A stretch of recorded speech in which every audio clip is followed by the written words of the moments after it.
ದಿನಾಂಕ 20 ಅಂದರೆ ಕಳೆದ ಶನಿವಾರ ಮೇಲ್ಕೋಟೆ ಠಾಣಾ ವ್ಯಾಪ್ತಿಯಲ್ಲಿ ಒಂದು ಖಾಸಗಿ ಶಾಲೆಯಲ್ಲಿ ಟೀಚರ್ ಆಗಿ ಕೆಲಸ ಮಾಡ್ತಿದ್ದಂಥ ಒಂದು ಹೆಂಗಸು, ವಯಸ್ಸು ಸುಮಾರು ಒಂದು 28 ವರ್ಷ. ಆಕೆ ಅಲ್ಲೇ ಸಮೀಪದ ಮಾಣಿಕ್ನಳ್ಳಿಯವರಾಗಿದ್ದು, 20ನೇ ತಾರೀಕು ಮಧ್ಯಾಹ್ನ ಅದೇನು ಶಾಲೆ ಮುಗಿಸಿ ನಂತರ ಮನೆಗೆ ಹೋಗಿರೋದಿಲ್ಲ, ಅವರ ಮೊಬೈಲ್ ಕೂಡ ಸ್ವಿಚ್ ಆಫ್ ಆಗಿರುತ್ತೆ ಅಂತ ಹೇಳಿ ಒಂದು ದೂರನ್ನು ಅವರ ತಂದೆ ಬಂದು ನಮ್ಮ ಮೇಲ್ಕೋಟೆ ಪೊಲೀಸ್ ಠಾಣೆಯಲ್ಲಿ ಕೊಟ್ಟಿರ್ತಾರೆ. ಈ ಸಂಬಂಧ ನಮ್ಮ ಮೇಲ್ಕೋಟೆ ಪೊಲೀಸ್ ಠಾಣೆಯಲ್ಲಿ ಒಂದು ಮನುಷ್ಯ ಕಾಣೆ ಪ್ರಕರಣಗಳನ್ನು ನಾವು ದಾಖಲು ಮಾಡಿಕೊಂಡು ಏನು ಕಾಣೆಯಾದ ಮಹಿಳೆಯನ್ನು ನಾವು ಹುಡುಕೋ ಪ್ರಯತ್ನ ಮಾಡ್ತೀವಿ. ಆ ದಿನ ಸಂಜೆ ಮೇಲ್ಕೋಟೆ ಏನಿದು ಉಗ್ರ ನರಸಿಂಹಸ್ವಾಮಿ ದೇವಸ್ಥಾನ ಏನಿದೆ, ಆ ದೇವಸ್ಥಾನದ ಹಿಂಭಾಗದ ಕೆಳಗಡೆ, ಅಂದರೆ ಏನು ಆ ಗುಡ್ಡದ ಕೆಳಗೆ ಈ ಕಾಣೆಯಾಗಿರೋ ಮಹಿಳೆಯ ಒಂದು ಗಾಡಿ ಸಿಗುತ್ತೆ. ಆ ಗಾಡಿಯನ್ನು ತೊಗೊಂಬಂದು ಪೊಲೀಸ್ ಸ್ಟೇಷನ್ ಹತ್ರ ಹಾಕ್ಕೊಂಡಿದ್ದ ಸಂದರ್ಭದಲ್ಲಿ ಅಲ್ಲೇ ಒಬ್ಬರು ಖಾಸಗಿ ವ್ಯಕ್ತಿ ಏನಲ್ಲಿ ಮೇಲ್ಕೋಟೆಗೆ ದೇವ್ರ ದರ್ಶನಕ್ಕೆ ಅಂತ ಬಂದಿರ್ತಾರೆ, ಅವರು ಕೂಡ ಒಂದು ಸಣ್ಣ ಒಂದು ವಿಡಿಯೋ ತುಣುಕನ್ನು ತಂದು ತೋರಿಸ್ತಾರೆ. ಅಲ್ಲೇನೋ ಒಂದು ಇಶ್ಯೂ ಆಗ್ತಿರೋ ಬಗ್ಗೆ ಯಾರೋ ಇಬ್ಬರ ನಡುವೆ ಅಂತ ಇರುತ್ತೆ, ಅದ್ರ ಬಗ್ಗೆ ಕ್ಲಾರಿಟಿ ಇರೋದಿಲ್ಲ. ಆ ವಿಡಿಯೋನ ತೊಗೊಂಡು ಕೂಡ ಜಾಗನೆಲ್ಲ ಸರ್ಚ್ ಮಾಡಲಾಗಿ ಆ ದಿನ ಅಂದರೆ ಶನಿವಾರ ಕಾಣೆಯಾದ ಮಹಿಳೆಯ ಪತ್ತೆ ನಮ್ಮಲ್ಲಿ ಆಗಿರೋದಿಲ್ಲ. ಮತ್ತು ತದನಂತರ ತನಿಖೆಯನ್ನು ಮುಂದುವರಿಸಿ ಪೊಲೀಸರು ಸೋಮವಾರ ಕೂಡ, ಅಂದರೆ ಭಾನುವಾರನೂ ಸರ್ಚ್ ಮಾಡಿ ಸೋಮವಾರ ಕೂಡ ಜಾಗಗಳಲ್ಲೆಲ್ಲ ಸರ್ಚ್ ಮಾಡುವಂಥ ಸಂದರ್ಭದಲ್ಲಿ ಮಹಿಳೆಯ ಕುಟುಂಬಸ್ಥರು ಮತ್ತು ಪೊಲೀಸರು ತಂಡ ಸರ್ಚ್ ಮಾಡುವಂಥ ಸಂದರ್ಭದಲ್ಲಿ ಒಂದು ಜಾಗದಲ್ಲಿ ಒಂದು ದೇಹನ ಯಾರೋ ಹೂತಾಕಿರೋ ಹಾಗೆ ಮಾಹಿತಿ ಸಿಗುತ್ತೆ. ಹಾಗಾಗಿ ಅಲ್ಲಿ ಏನು ಪ್ರೊಸೀಜರ್ ಪ್ರಕಾರ ಎಕ್ಸಿಕ್ಯೂಟಿವ್ ಮ್ಯಾಜಿಸ್ಟ್ರೇಟ್ಸಿಂದ ನಾವು ಬಂದು ಎಕ್ಸಿಮೇಷನ್ ಎಲ್ಲ ಮಾಡಿಸಿ ನೋಡಲಾಗಿ ಈ ಕಾಣೆಯಾದ ಮಹಿಳೆಯ ಮೃತದೇಹ ಅಂತ ನಮಗೆ ಗೊತ್ತಾಗುತ್ತೆ. ನಂತರ ನಾವು ಈ ಕೇಸನ್ನು ಮರ್ಡರ್ ಕೇಸಾಗಿ ಕನ್ವರ್ಟ್ ಮಾಡಿಕೊಂಡು ಯಾರೋ ಈ ಮಹಿಳೆಯನ್ನು ಕೊಂದು ಏನು ದೇಹನ ಹೂತಾಕಿದ್ದಾರೆ ಅಂತ ಒಂದು ಕಂಪ್ಲೇಂಟನ್ನು ಅವ್ರ ತಂದೆ ಕೊಟ್ಟ ಮೇರೆಗೆ ಒಂದು ಮರ್ಡರ್ ಕೇಸಾಗಿ ನಾವು ಈ ಕೇಸನ್ನು ಕನ್ವರ್ಟ್ ಮಾಡಿಕೊಂಡು ತನಿಖೆ ಶುರು ಮಾಡ್ತೀವಿ. ತನಿಖೆ ಶುರು ಮಾಡಿದಂಥ ಸಂದರ್ಭದಲ್ಲಿ ನಮಗೆ ಬರೋ ಮಾಹಿತಿ ಏನಂದರೆ, ಅದೇ ಊರಿನ ಒಬ್ಬ ಯುವಕ, ವಯಸ್ಸು ಸುಮಾರು 22 ವರ್ಷ, ಆತ ಅದೇ ಮಾಣಿಕ್ನಳ್ಳಿ ನಿವಾಸಿಯಾಗಿದ್ದು, ಈ ಏನೀಗ ಕೊಲೆಯಾದ ಮಹಿಳೆ ಇದ್ದಾರೆ ಇವ್ರ ಜೊತೆ ಕಳೆದ 1 ವರ್ಷದಿಂದ ಈಚೆಗೆ ಅವನ ಜೊತೆ ಸ್ನೇಹ ಇರುತ್ತೆ. ಆಗಾಗ ಅವರು ಫೋನ್ಗಳಲ್ಲಿ ಮೆಸೇಜ್ ಮಾಡೋದು, ಮಾತಾಡೋದು ಮತ್ತು ಭೇಟಿಯಾಗುವಂಥ ಒಂದು ವಾಡಿಕೆ ಮಾಡ್ಕೊಂಡಿರ್ತಾರೆ. ಮತ್ತು ಈಗ ಈ ಮಹಿಳೆಯ ಮೃತದೇಹ ಸಿಕ್ಕಿದ ನಂತರ ಆ ಹುಡುಗ ಊರಿಂದ ನಾಪತ್ತೆ ಆಗಿರ್ತಾನೆ. ಹಾಗಾಗಿ ನಮಗೆ ಸಂಶಯ ಬಂದು ಅವನನ್ನು ಹುಡುಕಲು ಶುರು ಮಾಡಿದಾಗ ಆತ ನಾಪತ್ತೆಯಾಗಿ ನಮ್ಮ ಹೊಸಪೇಟೆ, ವಿಜಯನಗರ ಜಿಲ್ಲೆಯ ಹೊಸಪೇಟೆಯಲ್ಲಿ ಅವನು ನಮಗೆ ಪೊಲೀಸರಿಗೆ ಪತ್ತೆ ಆಗ್ತಾನೆ. ಹಾಗಾಗಿ ಅವನ್ನ ನಾವು ದಸ್ತಗಿರಿ ಮಾಡಿ ಕರ್ಕೊಂಡು ಬಂದು ವಿವರವಾಗಿ ವಿಚಾರಣೆ ಮಾಡಲಾಗಿ ಆತ ಇದೇ ರೀತಿ ನನಗೆ ಮತ್ತು ಆ ಮಹಿಳೆಗೆ ಕಳೆದ 1 ವರ್ಷದಿಂದ ಸ್ನೇಹ ಇದ್ದು ನಾವು ಆವಾಗ ಭೇಟಿ ಮಾಡ್ತಾಯಿದ್ವಿ. ಮತ್ತು ಈ ನಡುವೆ ಸ್ವಲ್ಪ ನಮಗೂ ಅವ್ರಿಗೂ ಮನಸ್ತಾಪ ಉಂಟಾಗಿ ಆಗಾಗ ಜಗಳ ಆಗ್ತಿತ್ತು. ಮತ್ತು ನಾನು ಭೇಟಿ ಮಾಡಬೇಕು ಅಂತ ಅಂದ್ಕೊಂಡಾಗ ಆಕೆ ಸಿಗ್ತಾ ಇರಲಿಲ್ಲ. ಆಕೆ ಭೇಟಿ ಮಾಡಬೇಕು ಅಂದಾಗ ಮಾತ್ರ ನಾನು ಅವಳನ್ನ ಮೀಟ್ ಮಾಡಬೇಕಾಗಿತ್ತು ಅಂತೆಲ್ಲ ಹೇಳಿ ಒಂದು ಈ ಶನಿವಾರ ಅಂದರೆ 20ನೇ ತಾರೀಕು ಮಧ್ಯಾಹ್ನ 12 ಗಂಟೆಗೆ ಆಕೆನ ಆ ಜಾಗಕ್ಕೆ ಬರಲಿಕ್ಕೆ ಹೇಳಿ, ಆಕೆ ಬರೋಕ್ಕೆ ಮುಂಚೆನೇ ಅಲ್ಲಿ ಒಂದು ಗುಂಡಿಯನ್ನು ತೋಡಿ ರೆಡಿ ಮಾಡಿರ್ತಾನೆ ಕೊಲೆ ಮಾಡುವ ಉದ್ದೇಶದಿಂದನೇ.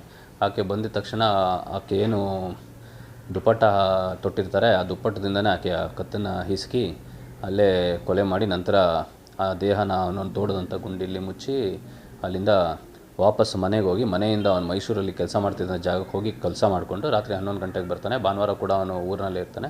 ಸೋಮವಾರ ಯಾವಾಗ ಈ ಥರ ದೇಹ ಪತ್ತೆ ಆಗಿದೆ ಅಂತ ಹೇಳಿ ಅಲ್ಲೆಲ್ಲ ಊರಲ್ಲೆಲ್ಲ ಪ್ರಚಾರ ಆಗುತ್ತೆ, ಆ ಸಂದರ್ಭದಲ್ಲಿ ಅವನು ಮನೆ ಬಿಟ್ಟು ಹೋಗಿರ್ತಾನೆ. ಪೊಲೀಸರು ತನಿಖೆ ಮಾಡಿ ಆತನನ್ನು ಈಗಾಗಲೇ ದಸ್ತಗಿರಿ ಮಾಡಿದ್ದಾರೆ. ಮುಂದಿನ ಕಾನೂನು ಕ್ರಮ ಜರುಗಿಸಲಾಗ್ತಾ ಇದೆ. ಅಲ್ಲ, ಈಗ ನಮಗೆ ಸಂಬಂಧದ ಬಗ್ಗೆ ಏನು ಮಾಹಿತಿ ಇಲ್ಲ. ಸ್ನೇಹ ಇತ್ತು ಮತ್ತು ಅವ್ರ ಮಧ್ಯ ಈ ಥರ ಫೋನ್ ಕಾಲ್ಸು, ಚಾಟ್ಸು ಮತ್ತು ಮೀಟ್ಸ್ ಆಗ್ತಿತ್ತು ಅನ್ನೋ ಅಷ್ಟು ಮಾತ್ರ ಮಾಹಿತಿ ಇದೆ.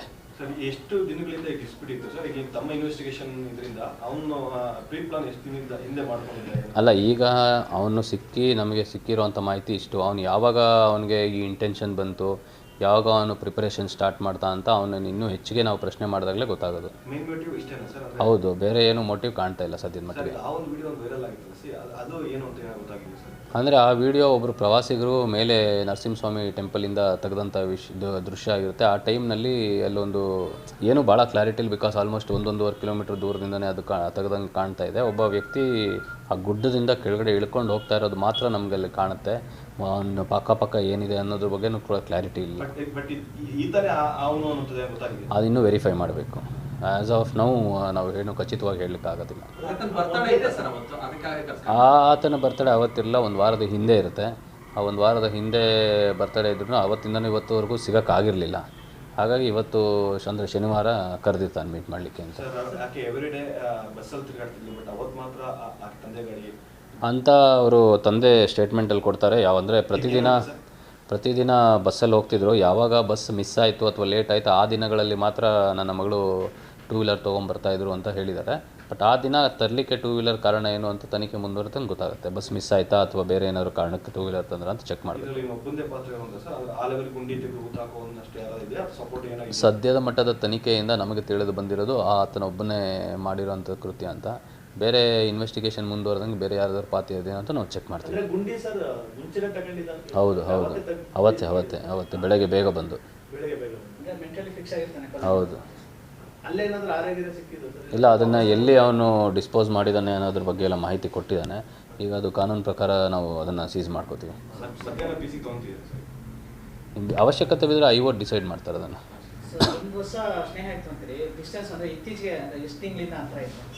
ಈಗ ಸದ್ಯಕ್ಕೆ ಅಷ್ಟೆಲ್ಲ ಏನೋ ಡೀಪಾಗಿ ಇನ್ವೆಸ್ಟಿಗೇಟ್ ಮಾಡಿಲ್ಲ. ಅವನ ಇನ್ನೂ ಕ್ವಶನ್ ಮಾಡಿದಾಗ ಅದು ಮಾಹಿತಿ ಬರುತ್ತೆ.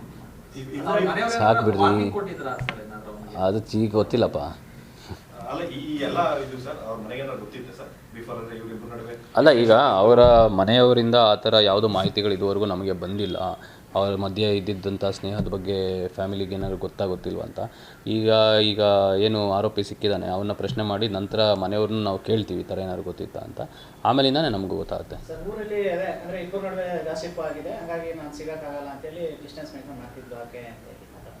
ಇನ್ನು ಗೊತ್ತಿಲ್ಲ ಅದ್ರ ಬಗ್ಗೆ ಐಡಿಯಾ ಇಲ್ಲ.